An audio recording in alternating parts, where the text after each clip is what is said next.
Assalamualaikum warahmatullahi wabarakatuh. Salam sejahtera buat kita semua dan salam ekonomi. Selamat berjumpa kembali dalam Ujar, Unpam Mengajar. Sobat Ujar, saya Reza Khairul Hadi SEMM, dosen program studi manajemen S1, akan menemani Anda sekalian dalam mempelajari riset operasi pada materi linear programming, metode grafik, fungsi tujuan maksimum. Materi ini akan disajikan sampai beberapa video ke depan, jadi jangan sampai terlewatkan. Pada pertemuan kali ini, materi utama yang akan kita pelajari adalah tentang linear programming, metode grafik maksimum, dan menggambarkan fungsi kendala dan tujuan pada grafik dan menentukan solusi optimal atau maksimum.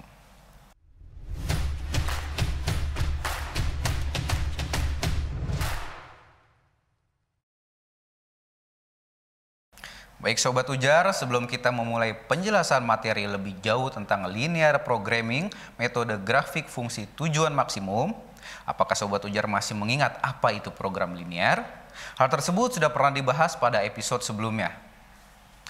Program linear merupakan cara untuk menyelesaikan masalah tentang bagaimana cara menempatkan sumber daya yang terbatas dengan tujuan mendapatkan nilai optimum. Artinya, memaksimumkan atau meminimumkan fungsi tujuan. Program linear telah banyak diterapkan pada sistem ekonomi, industri, sosial, dan lainnya. Misalnya, perikanan, industri manufaktur, yaitu penyediaan sumber daya manusia, jumlah produksi, dan penggunaan mesin. Juga untuk distribusi dan transportasi, serta perbankan pada portofolio investasi.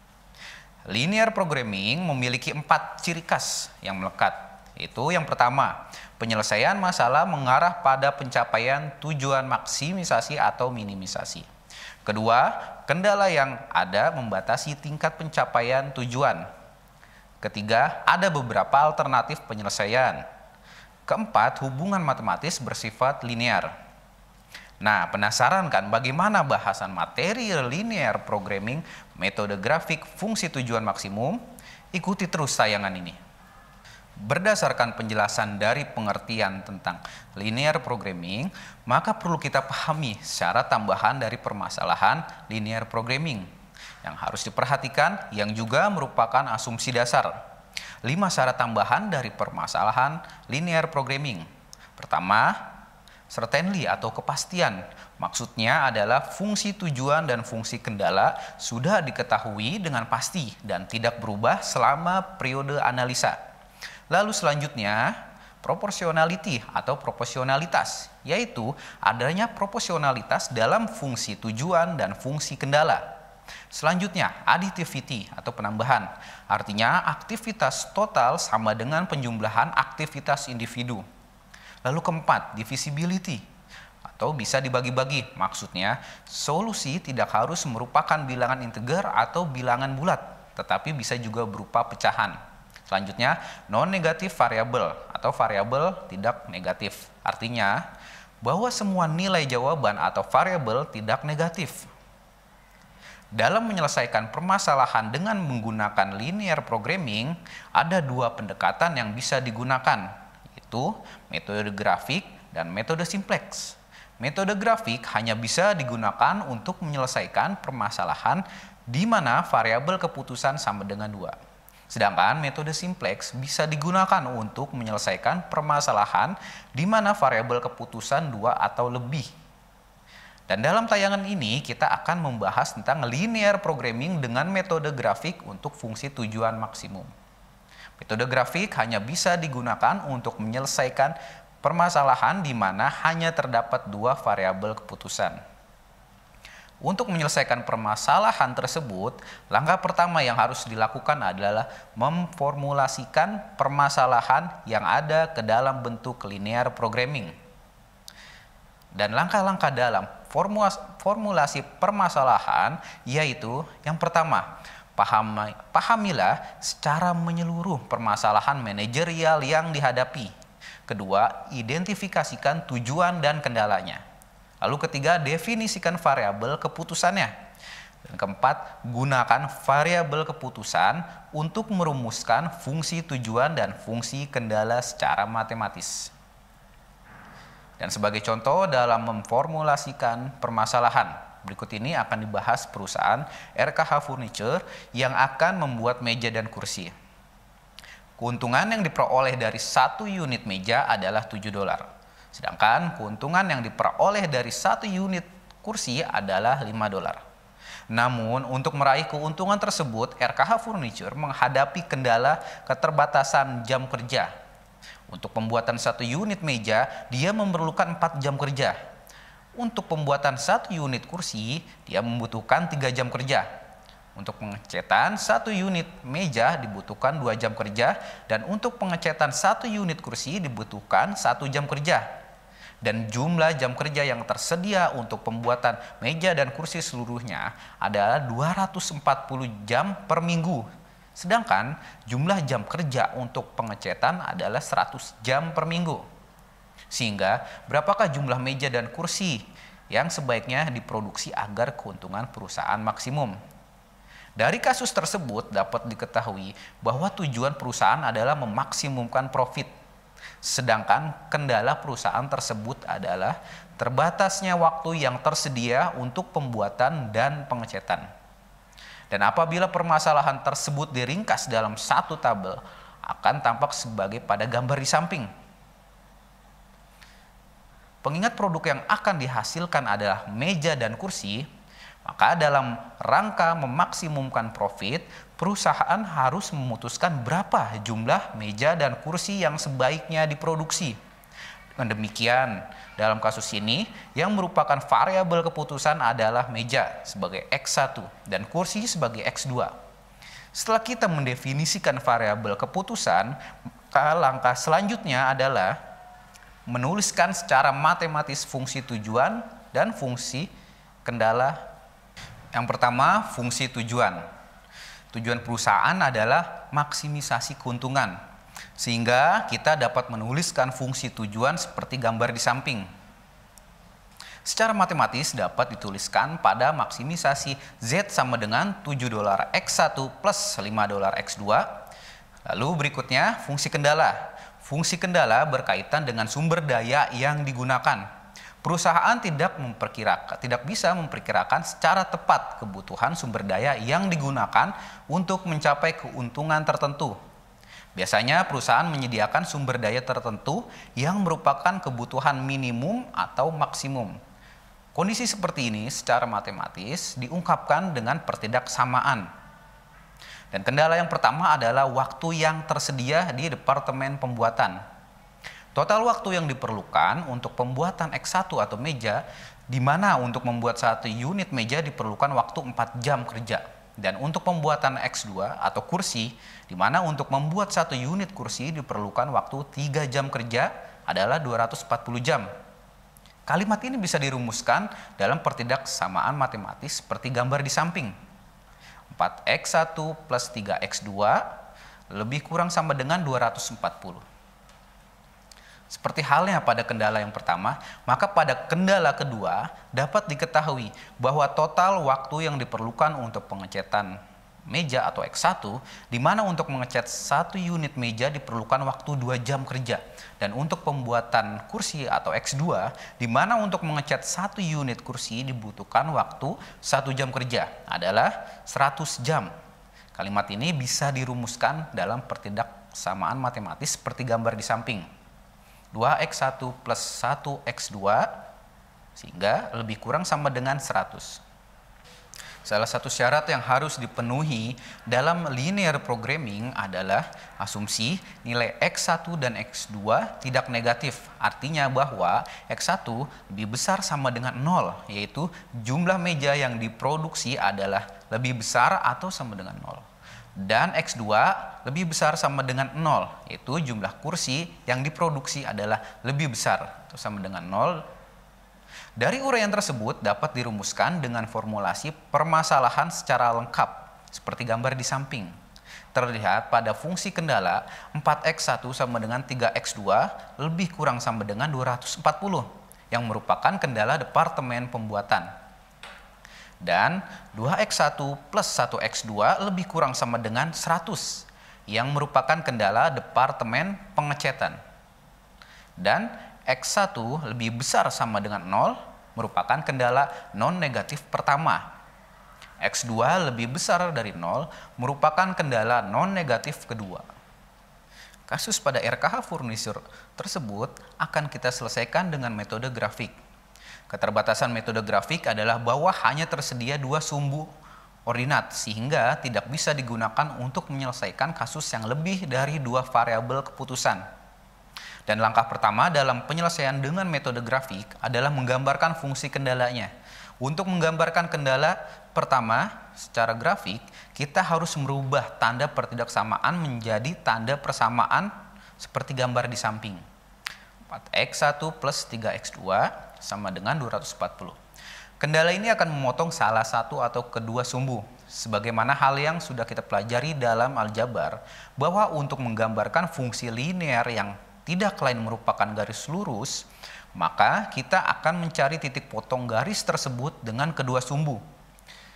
Suatu garis akan memotong salah satu sumbu apabila nilai variabel yang lain sama dengan 0. Dengan demikian, kendala pertama akan memotong x1 pada x2 sama dengan 0. Demikian juga kendala ini akan memotong x2 pada saat x1 sama dengan 0.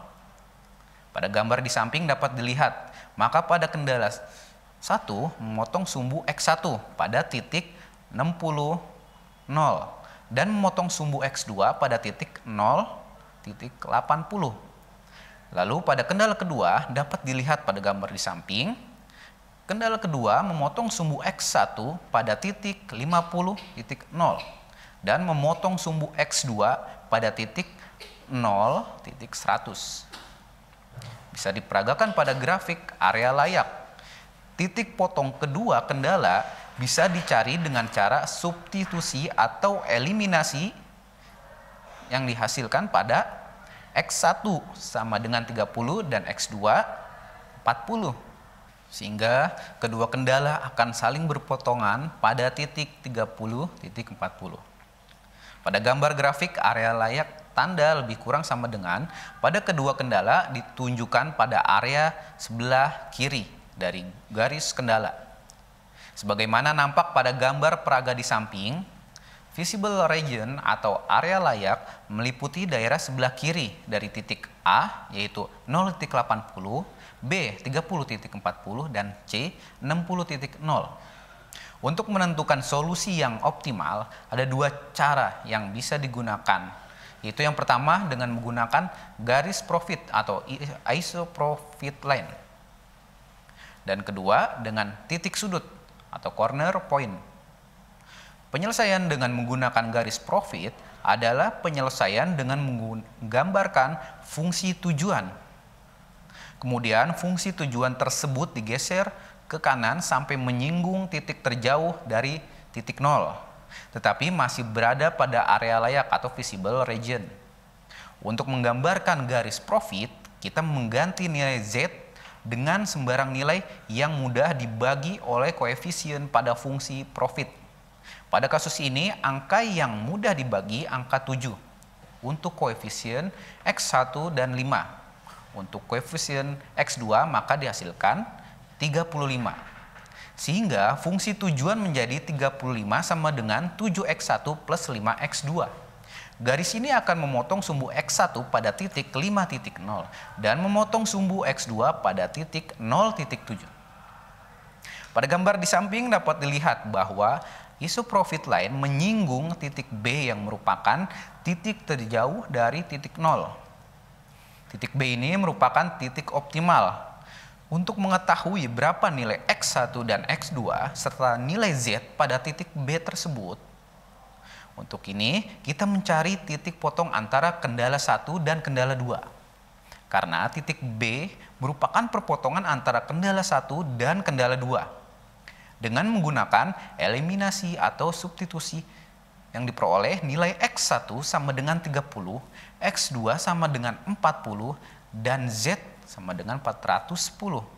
Dari hasil perhitungan tersebut, maka dapat disimpulkan bahwa keputusan perusahaan yang akan memberikan profit maksimal adalah memproduksi X1 sebanyak 30 unit, X2 sebanyak 40 unit, dan perusahaan akan memperoleh profit sebesar 410.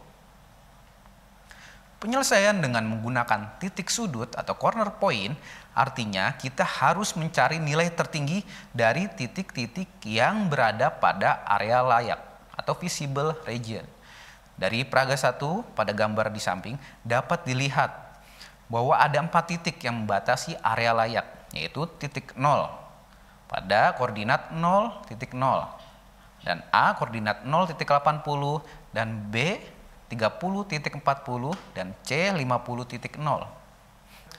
Keuntungan pada titik 0 pada koordinat 0.0 adalah 7 dikali 0 tambah 5 dikali 0 sama dengan 0. Dan pada keuntungan pada titik A di koordinat 0.80 adalah 7 dikali 0 plus 5 dikali 80 dengan hasil 400. Keuntungan pada titik B koordinat 30.40 adalah 7 dikali 30 ditambah 5 dikali 40 dengan hasil 410. Lalu keuntungan pada titik C koordinat 50.0 adalah 7 dikali 50 ditambah 5 dikali 0 dengan hasil 350. Berdasarkan hasil tersebut dapat kita ketahui karena keuntungan tertinggi jatuh pada titik B, maka sebaiknya perusahaan memproduksi meja sebanyak 30 unit dan kursi sebanyak 40 unit. Dan perusahaan akan memperoleh keuntungan optimal sebesar 410. Berdasarkan hasil tersebut, dapat kita ketahui karena keuntungan tertinggi jatuh pada titik B, maka sebaiknya perusahaan memproduksi meja sebanyak 30 unit dan kursi sebanyak 40 unit, dan perusahaan akan memperoleh keuntungan optimal sebesar 410. Nah, jadi teman-teman bisa melihat bagaimana perhitungan tersebut sehingga perusahaan akan fokus untuk memproduksi 30 unit meja dan 40 kursi agar memperoleh keuntungan yang optimal.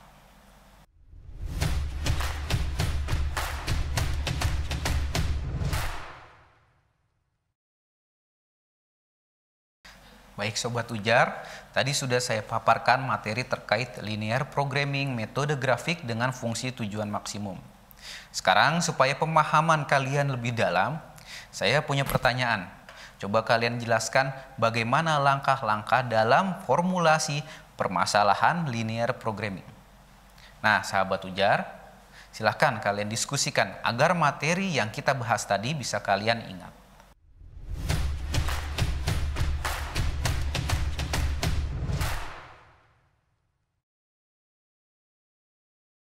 Sobat Ujar, kita sudah berada di penghujung acara. Dari materi yang sudah saya sampaikan, bisa disimpulkan bahwa program linear merupakan cara untuk menyelesaikan masalah tentang bagaimana cara menempatkan sumber daya yang tersedia dengan terbatas dengan tujuan mendapatkan nilai optimum. Artinya memaksimumkan atau meminimumkan fungsi tujuan.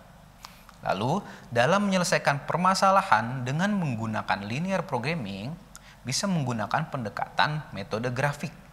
Dan metode grafik hanya bisa digunakan untuk menyelesaikan permasalahan di mana variabel keputusan sama dengan 2. Sobat Ujar, demikianlah materi episode 2 riset operasi kali ini. Sekian materi dari saya. Saya Reza Khairul Hadi undur diri. Sampai bertemu kembali di episode berikutnya. Wassalamualaikum warahmatullahi wabarakatuh. Tetap semangat, salam ujar, dan salam ekonomi.